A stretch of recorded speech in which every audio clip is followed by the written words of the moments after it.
Hey guys, so welcome to another episode of the Magic of Yoga. And today's episode is going to be about Reiki 1 Attunement and the healing experience I had. The reason why I've decided to do this is because it truly was a phenomenal experience with my Reiki 1 alone. And eventually I will share my Reiki 2 and my Reiki Master's experience. But I just feel like it's really important to share our stories about our Reiki experiences because personally I was in a very dark place, and without Reiki I don't know how I would have healed myself, to be honest. I mean, I was my own worst enemy, and all it took was that little push to go into this class and be open-minded, and it really has, it was the first step to changing my life. So first of all, the number one question that everybody asks is, what is Reiki? And that can be answered in so many different ways. Some people answer it scientifically, and some people answer it philosophically, and some people answer it mythically. It just really depends on who you ask and how they perceive it. But if you ask me now, I work with the powers of the universe's energy and vibrations. I work with white light. I work with spirits and guides, and I channel their energy to either heal myself or a recipient with emotional ailments, blockages, chakra work, that sort of thing. And I use Reiki a lot in my yoga practice, but in my meditation, but then I just also use it just because it is its own practice. And I'll use it, 10, 15 minutes a night. But that to me is Reiki. Reiki is working with the powers that the universe can give you, the energy that the universe is sending through you. And it can be on touch. I can be touching myself. I can be touching a recipient. Usually, traditionally, it's hands off. But of course, as time has moved on and changed, so has the practice. But it's really a beautiful experience.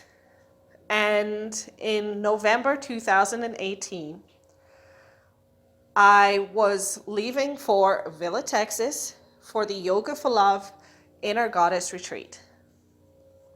And at that time, I personally was in a very dark place. I was my own worst enemy.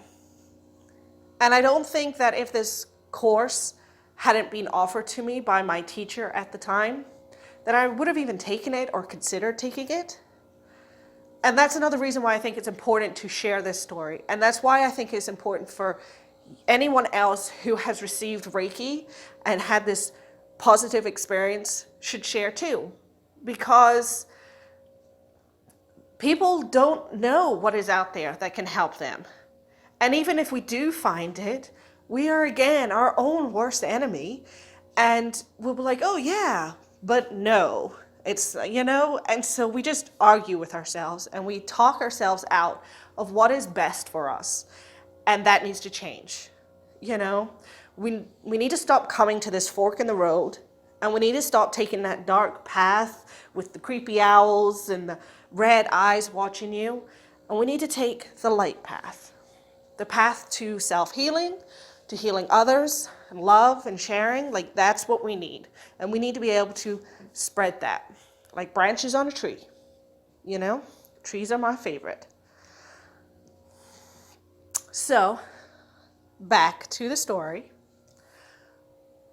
When I arrived, I was open-minded. Energy work was aligned with me. I loved it when I was young, but I kind of blocked it off and ignored it.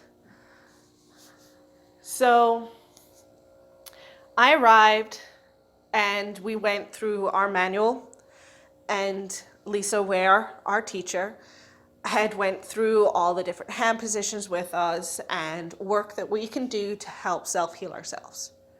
Now I know, again, I couldn't have done this on my own. There's argument that you can learn Reiki online. Just go online, just learn it. That's fine, you can do it. But for me, my intention might have been there, but I would never have actually acted on it. I would have made this, yes, I can do it, and then not do it. I mean, really think about it. Think right now, how many of you have sat there and said, I'm going to do this 40-day meditation. I'm going to do this long list of items today, and then not done any of it? How many of you have sat and said, I'm going to make this altar space, and it's going to look like this, and it's going to be some movie star opera altar that's so fantastically beautiful, and then you've not done anything because you've set your expectations too high, and you haven't just taken the little step that you needed to take to move forward. Just baby steps is all it takes. So I know just from sitting there and going through our manual, I would never have done this. I would never have put the work into myself. I would never have put the work into healing. We left the room while our teacher and Reiki master had cleansed the room for ceremony. And then she had cleansed us when we came back in. And she took us through this magical practice before our attunements. But the part that really, really has stayed close to my heart, and I will probably never forget, was our guided meditation. And meditation is such a weak spot for me. You know, I'm that person that would sit there, my eyes would wander, my eyes would flicker open. You know, my head's thinking, oh, what are we doing today, Anna? What are we doing? So, again, another reason why I was a little like, oh, I don't know if this is going to work, but we'll give it a shot. I'm here to take care of myself. And the first step to doing that is being willing. I had to be fully open and ready to receive. And that's what I tell everybody. With Reiki, it takes two to tango, and you need to be open and willing to receive. So we lay down, and she starts to guide us through a meditation. And it's so real. My body starts moving to the words that she's saying. I'm creating this safe bubble, this space around me. And I could feel it, you know? My eyes are closed, but the whirls of energy are just surrounding me. And it was warm. And as she guided us deeper into our subconscious, it was kind of like an unveiling is what I should say. And just strips of darkness began to fade away. And then, as we're adding layers to what is now in front of us, I'm seeing a home that I'm not ever really seen before, and a deck and a yard and a path, and it was all very like, huh, weird, okay, well, it resembles, I don't know, a house, I guess. I just came from there. Like, I wasn't really there, but this was my interpretation of what I was seeing, you know? And I'm still kind of fighting it at the time.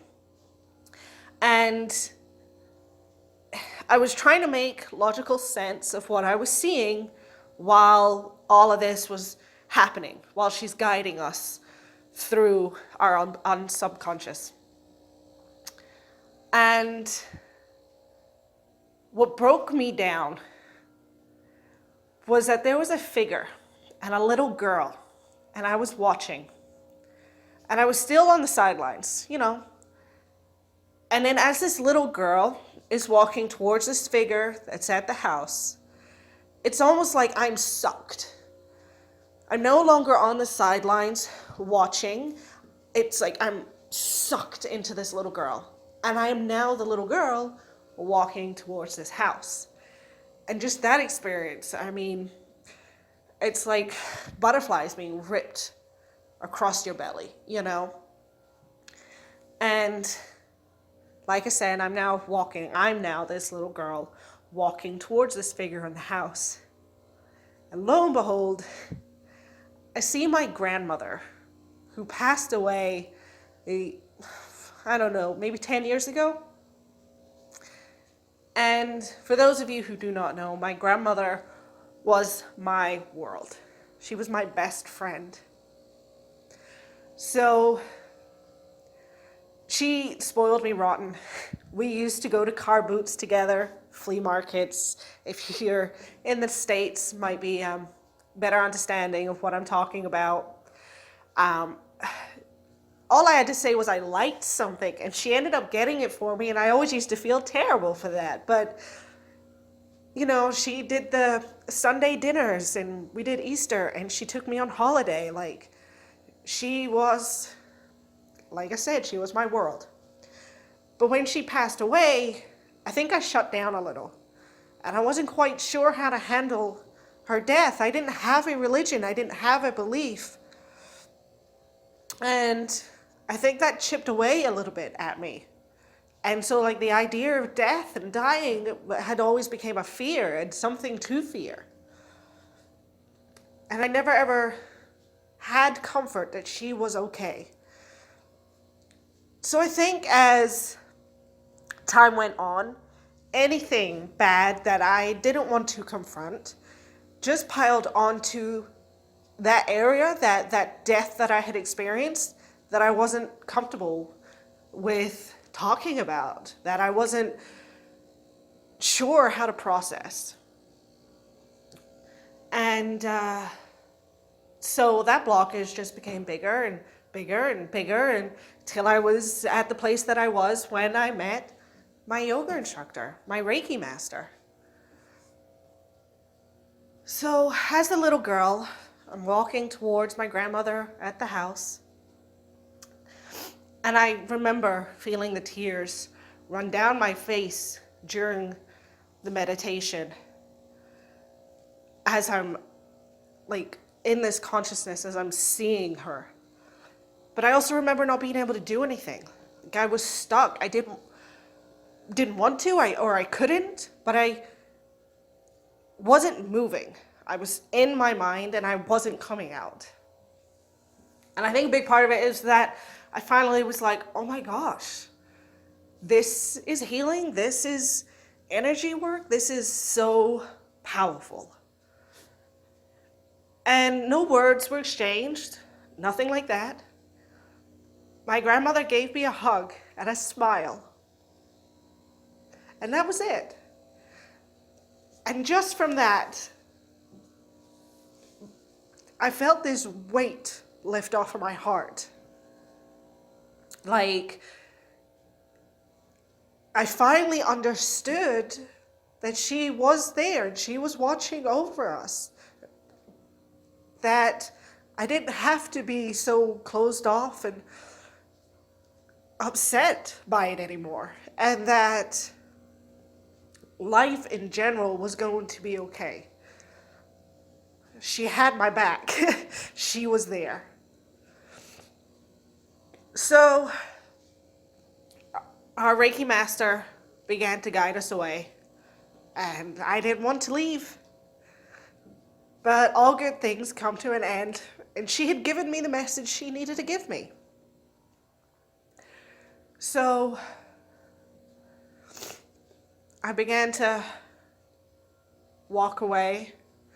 I remember looking back, and bit by bit, the scene that I was in began to strip away again. And I was taken out of the little girl that was standing there and just watched as everything just faded away again. But it was okay because I was just so fascinated by that experience. that I was like, wow, that this is amazing. So our Reiki master pulled us out of our meditation before our attunement, and we all came back, paid attention to our body and our breath and our movement, and we sat up and continued on with the Reiki and our attunement, which, when it came to the attunement, sent shivers down my spine and goosebumps on my arm. It was just like a feather touching. It was so light, so beautiful. It just, when you open and close a circle, that's what the attunement was for me. We had went on this magical journey. I had seen and received what I needed to see and receive. And it was like a flood of gates had just opened, and everything was just washed. Like I said, my heart was really, truly lifted from that. My mind was open, and I was like, wow. And I couldn't stop talking about it all weekend. I was just so blown by the experience. And so when we had our Reiki attunement after the meditation, it was like that circle was closed and now complete, and I was ready to move on. This is what it was like. For those of you who are unaware, like I previously messaged, I did not have a religion. I did not have a faith. I wasn't sure if I believed in a God. So when my grandmother passed away, it was a very unknown area for me. And thanks to Reiki, I was able to tap into that level of frequency and gain the knowledge and healing and emotional healing that I needed. To clarify, everybody's experience is different. Generally, with Reiki attunements, our frequency is lower as we begin our practice, and then the higher and more experienced that we may become, our level of frequency is also higher. But that's not true for everybody, because after speaking with a few other Reiki masters and Reiki practitioners, some people are just naturally higher in their frequency. And in this case, apparently I was. And not only that, but I had a lot of stuff that I needed to let go of, and where my grandmother was the only thing that I saw come through, it opened the door to everything else and made me realize, like, what am I doing? Get off your ass and figure it out. Like, self-care, love yourself, move forward. You are a powerful person. You can do this. So it just really depends on what you need to heal and what guides come forward for you. Sometimes we think we need to heal something, and it's somebody else that comes forward. That happened to me. It happens to a lot of people.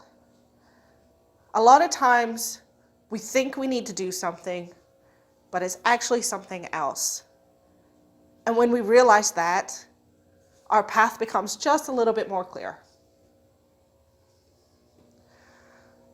So that is my story of my Reiki experience. That is my explanation when people ask me, what is Reiki? And I wanted to share because it's a very, very important message for me to share with others. I want others to experience Reiki too. You need to experience it, especially if you feel you have exhausted all other options. If you are someone who is just sitting at home and you're like, oh, I need to do something. My life needs to change. I just don't know what to do with myself. You're preaching, okay? You really are. the first thing that you can do is walk into that classroom. It's easy to sign up. It's easy to say that you'll do it. Show up. Be there. Be ready and to take care of yourself. Reiki is just self-care. Okay? And Reiki 1 is all about self-care. A lot of people, after they have done Reiki 1, will share with others. I highly recommend that you share with yourself. Because how can you take care of others if you're not taking care of yourself? You don't. You can't. So go learn Reiki 1. Don't go online, okay? Especially if you're, at the beginning, that person who says, oh, I'll do this, and you don't. It might be easy to read everything online. It might be easy to do the hand placements that need to be done. But you're not really receiving the energy. The energy is a gift that is giving from the universe through your master to you as the patient. And after your attunement, that gift is passed on to you so that you can utilize this gift. And that is why it's important to take your attunements and your classes in person.